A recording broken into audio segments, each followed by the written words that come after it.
My name is Seth Bullock. I'm a professor in the Department of Computer Science, and my background is in AI and modeling complex systems. My name is Thilo. I'm a reader in engineering mathematics, and I try to make sense of almost everything using networks and nonlinear dynamics.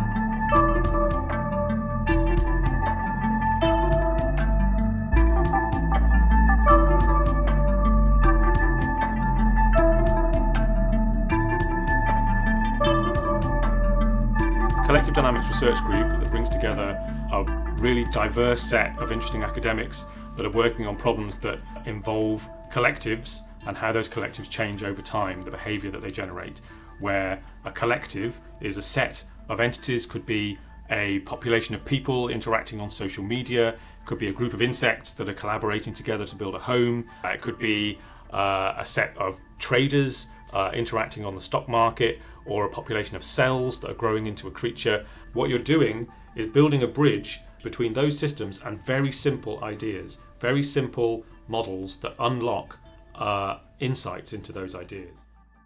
We are a bunch of crazy people who work on very different things, but we have one common vision that kind of unites us. And this common vision is to understand how systems that consist of many interacting units develop some kind of dynamics on a macroscopic level, how rules emerge from the interactions of small scale units that describes then the system on a macroscopic level.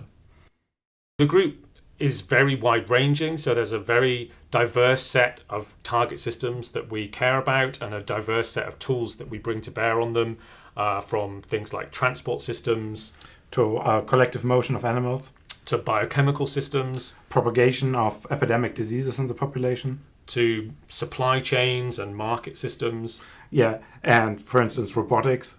All the way through to social systems, social behavioral networks, such as opinion dynamics. Yeah, and all other kinds of social processes. One nice example of the way in which research into a scientific question and related to collective behavior translated into a kind of engineering and entertainment context involves collective construction in insects, where a colony of very simple individual insects can collaborate together to build a very sophisticated home. So termites, famously, some species can build these cathedral mounds, which are many orders of magnitude bigger than the individual termites and have this complicated internal structure and function.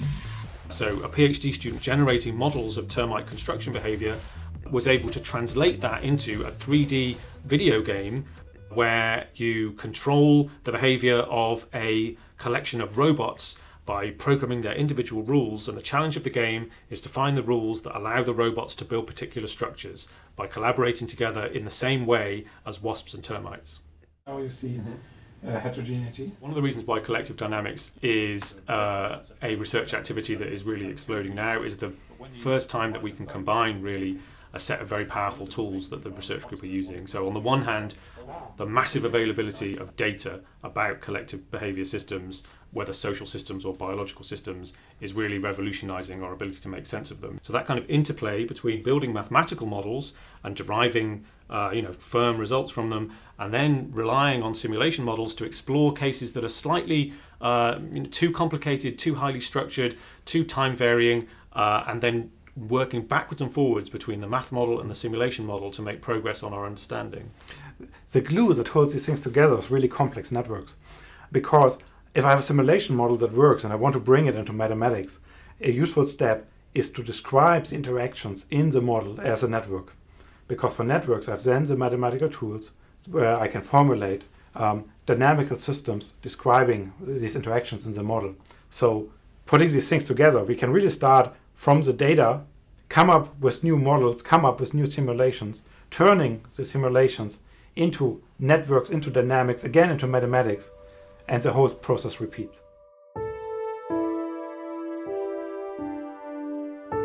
For me, the thing that's most exciting about collective dynamics research is that it combines this kind of strong, applied, problem-solving relevance, and it means I'm connected to live problems across sciences and engineering with really profoundly interesting intellectual questions about the commonality across these systems. So why is it that the rules and equations that we can use to describe one collective system have relevance to others. What is it that links together a population of termites that are building a cathedral mound, this amazing structure, with the behavior of traders on the stock exchange?